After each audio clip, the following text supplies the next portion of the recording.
Hey, everybody. Welcome to another episode of Tech Done Different. As always, I'm your host, Ted Harrington.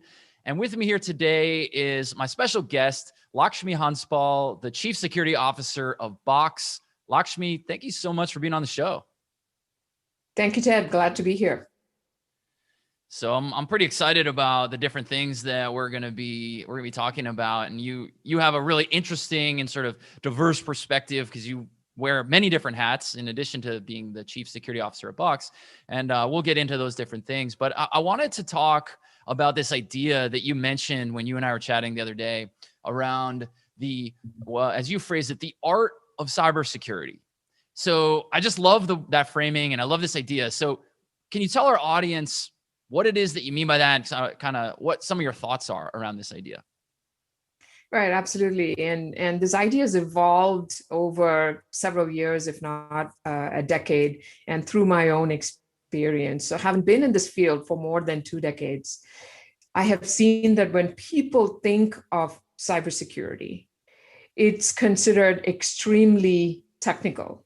But over the course of my own experiences, I've come to believe that cybersecurity is more of an art rather than a science. And what that means is that it is, as in any art form, something that needs to be practiced. So there's learning, practicing, getting better, learning from pitfalls, applying it again differently or with different scenarios. I think that's important. So the reason I'm sharing this now is, having come from a traditional STEM background, it wasn't until I entered higher leadership roles and began formulating hiring strategies that I realized that diverse teams solve the toughest challenges. So critical skills such as critical thinking, understanding risks and making risks trade-offs.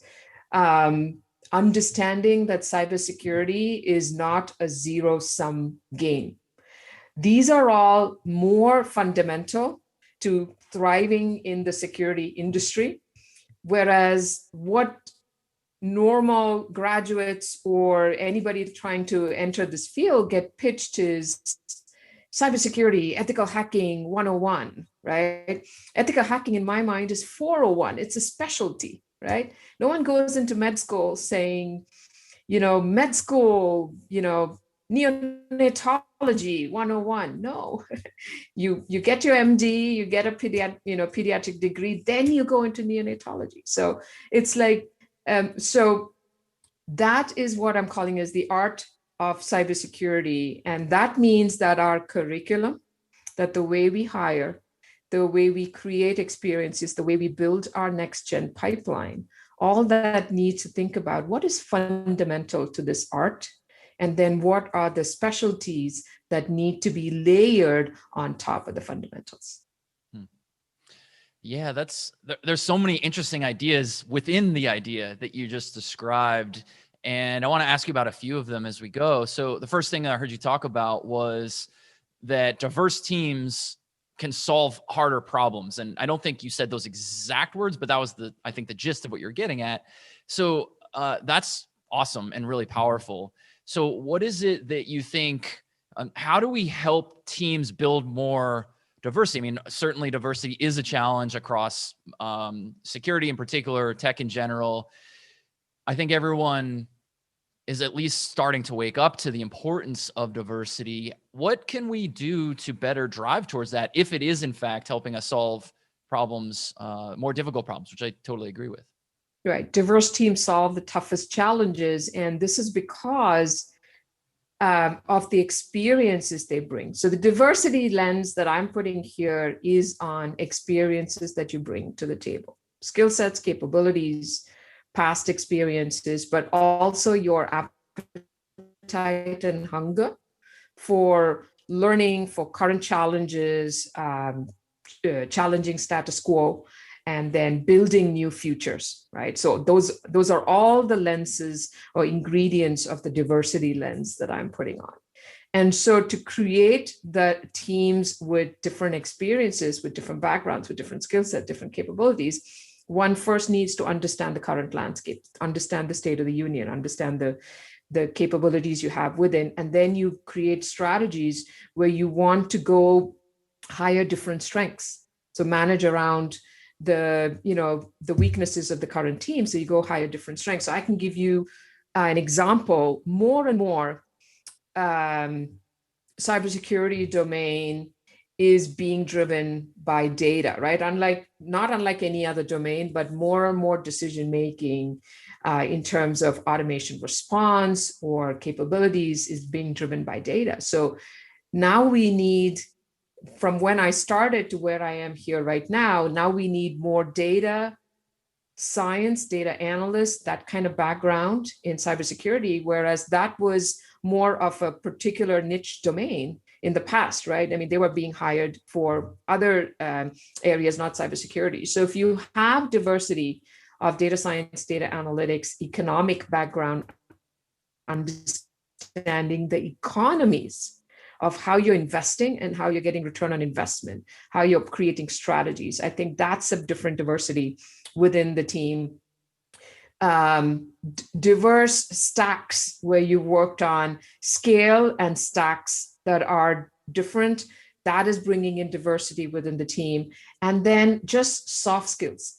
You always find, and Ted, I think you'll notice this across your friends and across your family, there are risk-averse individuals, there are risk-tolerant individuals, there are risk-seeking individuals. I can tell you my daughter is on the risk-seeking side. She leaps before she looks. And so you need a combination of that within the team as well, right? And that's when you can have a debate on what I mentioned is the art of cybersecurity, which includes risk trade-offs. There is no zero risk game in any organization, in any business. So that means you need these diverse experience for that debate, discussion, and decision on what is the risk of doing something.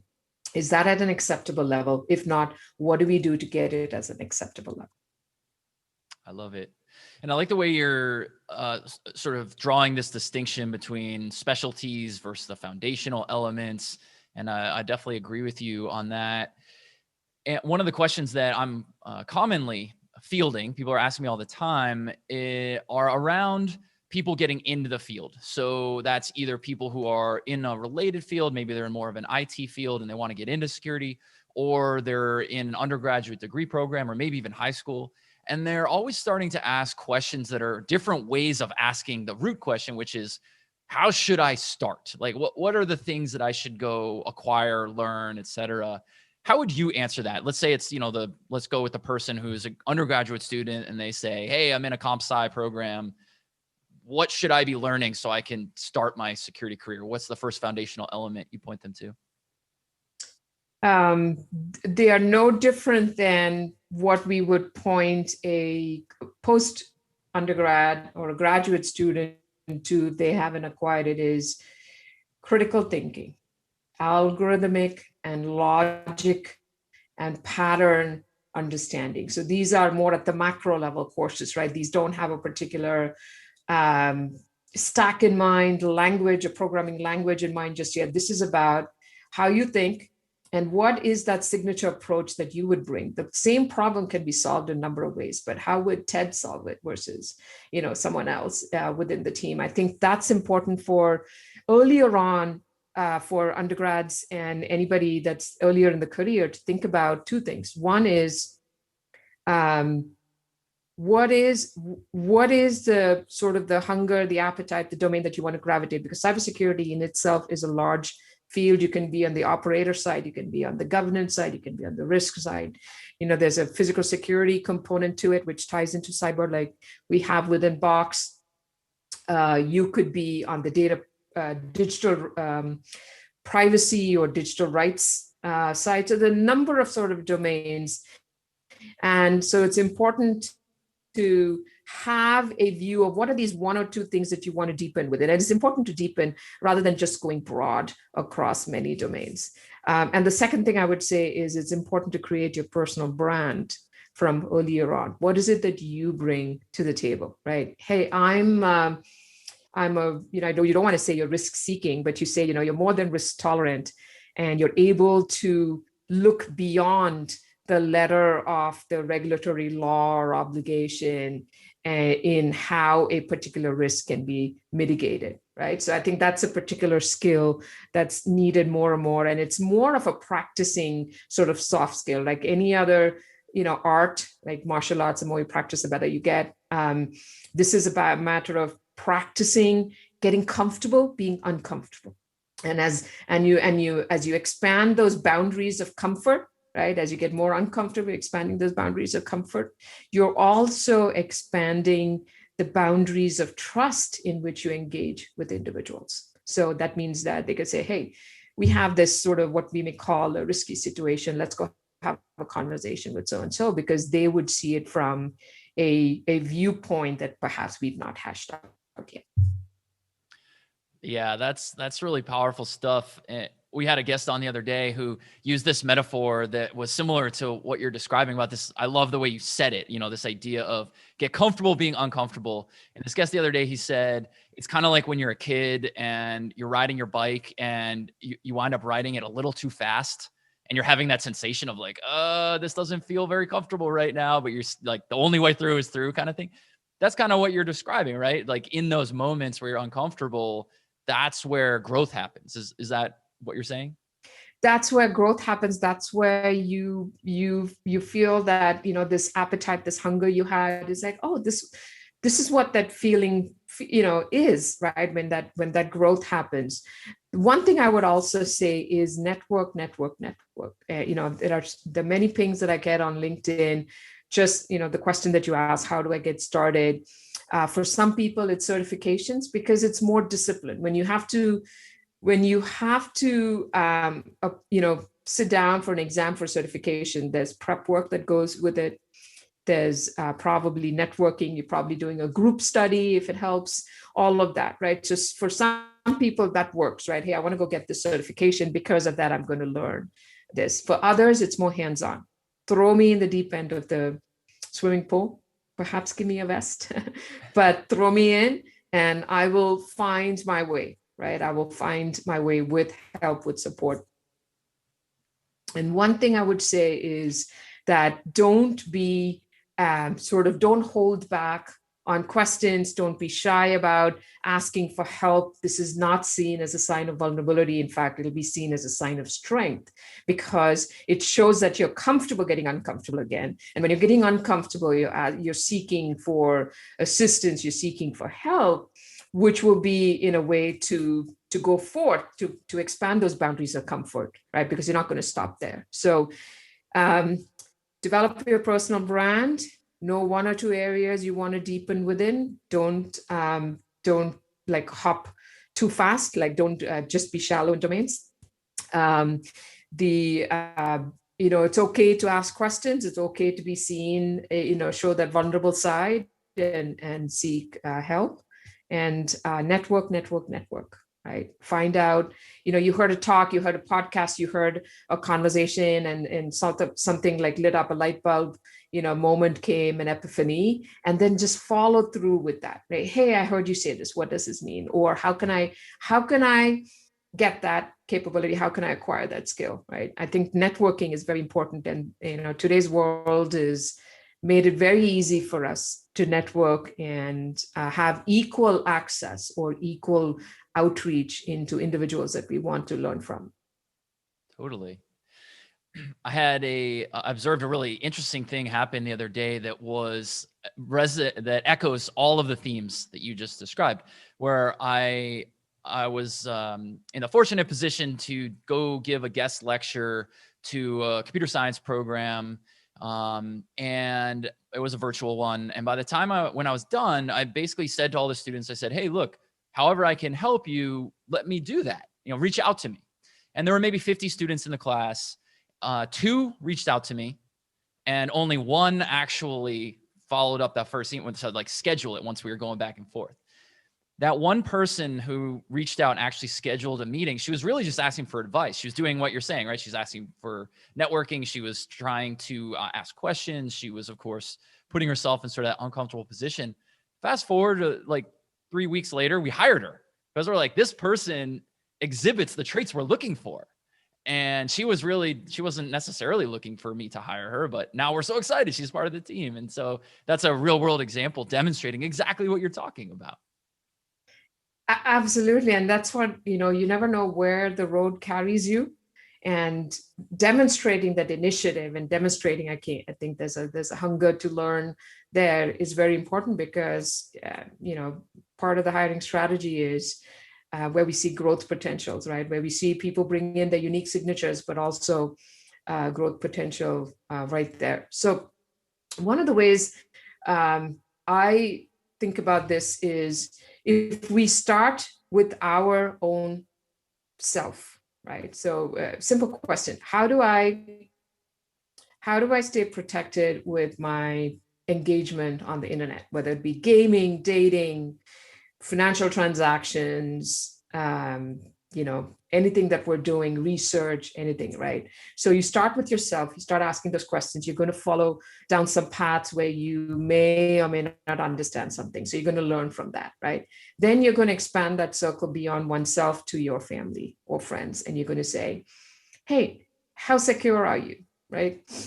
And you're going to impart some of what you've learned to them. And part of where I have seen the current generation learn through is not just throwing themselves the deep end of the pool, like hands-on learning or through certification. That is also by giving back. They say, listen, I want to give back to the community. I feel like I want to give back, like a nonprofit. Now I sit on the board of directors of Cybercrime Support Network, CSN.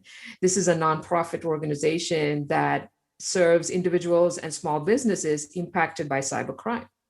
So Ted, if you can think about the pandemic and COVID, romance frauds have been at the highest levels we have seen, and other defrauding schemes that are going on. So this is about individuals losing thousands of dollars, but that's still under the threshold of how federal agencies would engage. Now, as an enterprise, you engage with federal agencies because you probably lost millions, but what about you and I and our family and our grandparents and so on, right? It's still like, it's that trickle, right? You're trickling like thousands of dollars, but together they are, again, billions of dollars added together across a number of people. So CSN, for example, is a nonprofit that says, we'll help you understand what response means in this scenario. Who do you turn to, right? You have a 411, you have a 911. You don't have any 11 for a cybercrime yet, right? Is there a 211 you can dial? Not yet.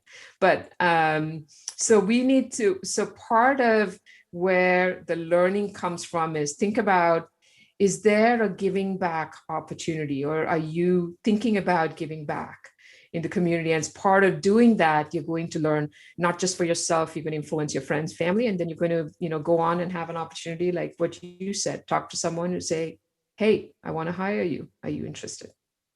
I love it. It's such good wisdom for sure. And, thank you for the way that you're getting involved with organizations like you've talked about. I mean, I agree with you that the idea of giving back, security is, it's such a community, and it strikes me that sometimes it's not really treated as a community. Like, we're always victim shaming when a particular company suffers a breach, rather than like, all circling the wagons around and saying like, hey, how can we all learn from this? What can we all do better? How can we help this organization? So, kudos, hats off to you for what you're doing. I like the idea of 111 as as the 911 emergency line for security incidents. That's a great idea. So let me pivot just a little bit. We've talked about art of cybersecurity. We've talked about how do we approach building the talent pipeline, which is, of course, a problem in security. Let's talk about cloud. This is obviously something that a lot of organizations are continuing to go through their own cloud transformations. You're obviously someone deeply experienced in this space. So I guess the first place to start, the question would be, what is, in your mind, what does it mean to quote unquote secure cloud? Like, what does that term mean, secure cloud?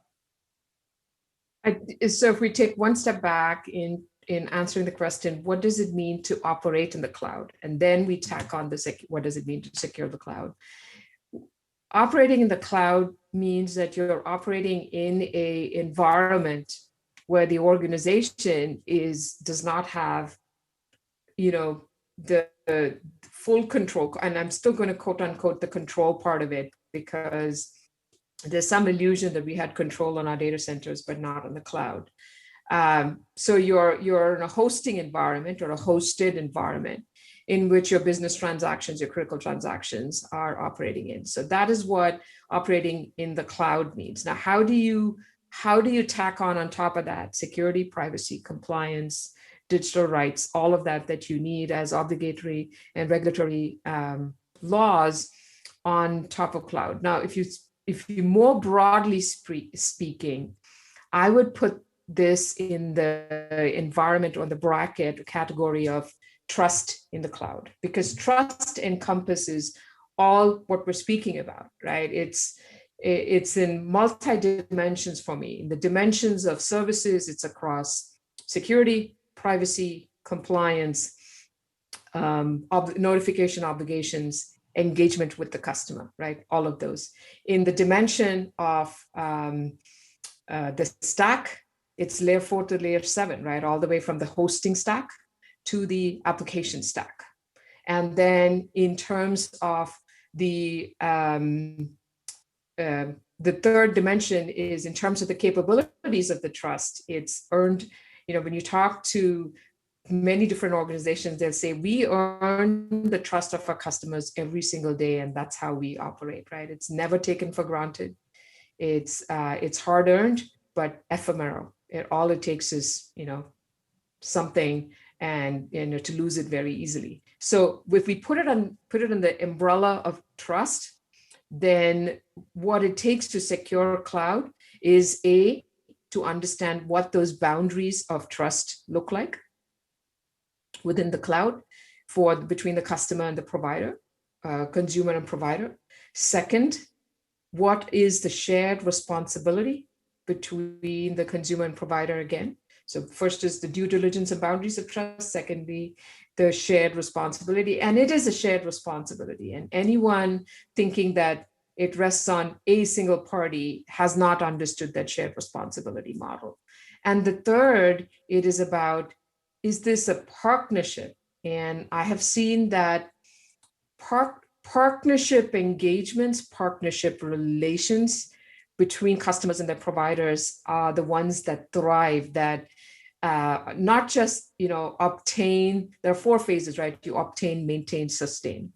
That's what people do. You obtain a service, you maintain it. Maintain is where you're trying to find out like ROI and cost and everything. And then sustain is saying, okay, I need to do this for the next 10, 20, X number of years. How do I automate? How do I create processes? How do I get line of sight? But there's a 4th phase beyond this, and it's called thrive.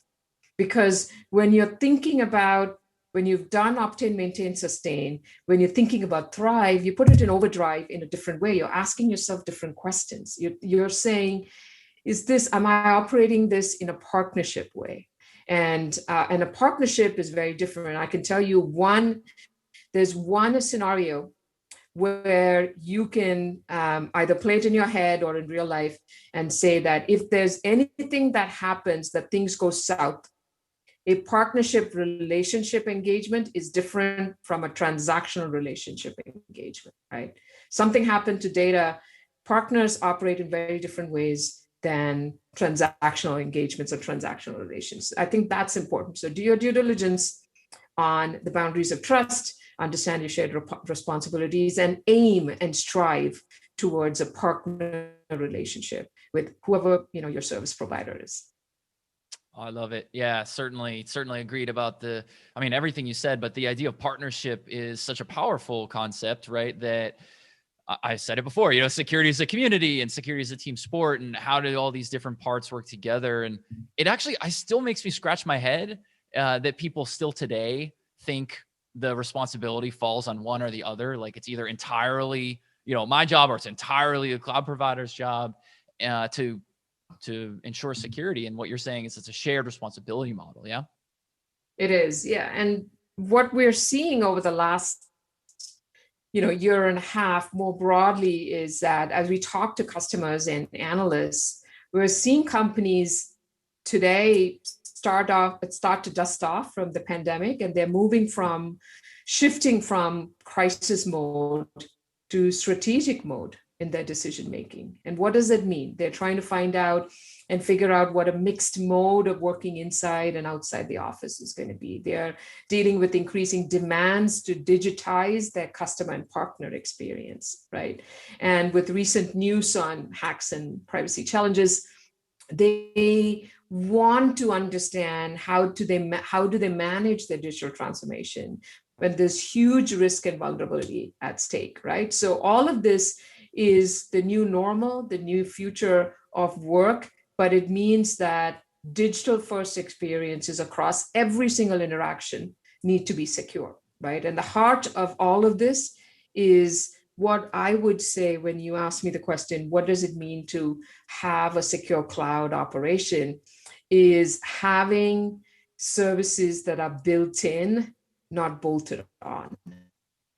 And that is the heart of digital trust. So we spoke about trust, but digital trust is all of what we spoke about trust, but that's innate to the platform, innate to the offering. It's built in, not bolted on. So simply put, do you have a cloud environment? Do you have an operating environment where collaboration, content management, data security, everything that you're looking for, digital rights, digital privacy, all of that is available as part of the service itself, right? And that's important for customers to look at as well. That's powerful stuff. So as we our time comes to a close here, one last question that I'd like to ask you about our topic area to discuss is you're a wonderful role model for so many people in the field and who will someday want to themselves become a chief security officer. We've talked about how do we get more people into the field. We talked about diversity of viewpoints, et cetera. What's your advice for someone who wants to follow in your footsteps? Like, how did you get where you are? And what would you recommend to someone else who's trying to aspire to grow into a leader like you are someday? And I want to preface that by saying that this is a journey. I'm in progress, and many leaders are in progress. And a leader that stays in progress, I think, continues to advance. So by thinking us or all of us as in progress, I would say two key things are important to think right away and include it as part of the thought leadership for individuals. And one is it's essential to take time to invest in yourself and invest in oneself. And this is by recognizing strengths and managing around weaknesses and finding and developing skills that complement existing skills and areas that require continued growth. So investing in yourself is not just, I'm not just talking about monetary investment. It could be that certification, could be that training course, it could be a particular degree that you want to go get. Yes, those are modes of investment, but investment also means finding those paths for networking, finding those paths for mentorship and sponsorship. Now, mentors guide you. Sponsors are the voices in the room for you when you're not in that room. So there's a clear distinction. So go find those mentors, go find those sponsors, invest in yourself across both monetary as well as the soft skills side.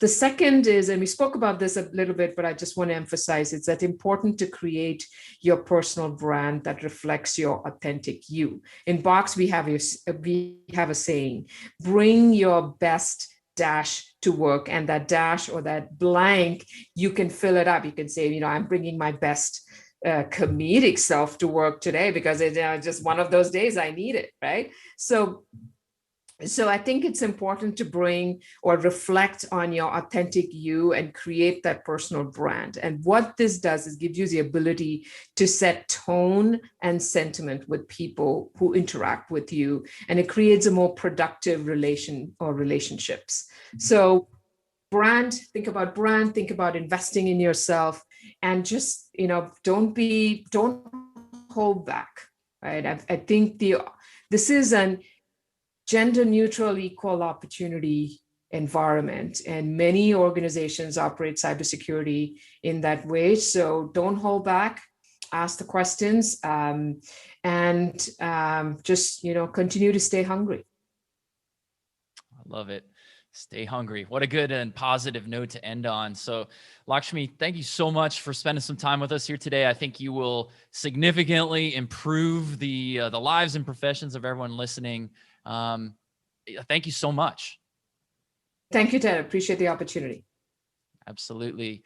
To learn more about Lakshmi or other guests that we've had, or to request to appear yourself, just head over to tedharrington.com/podcast, and we'll catch you next time.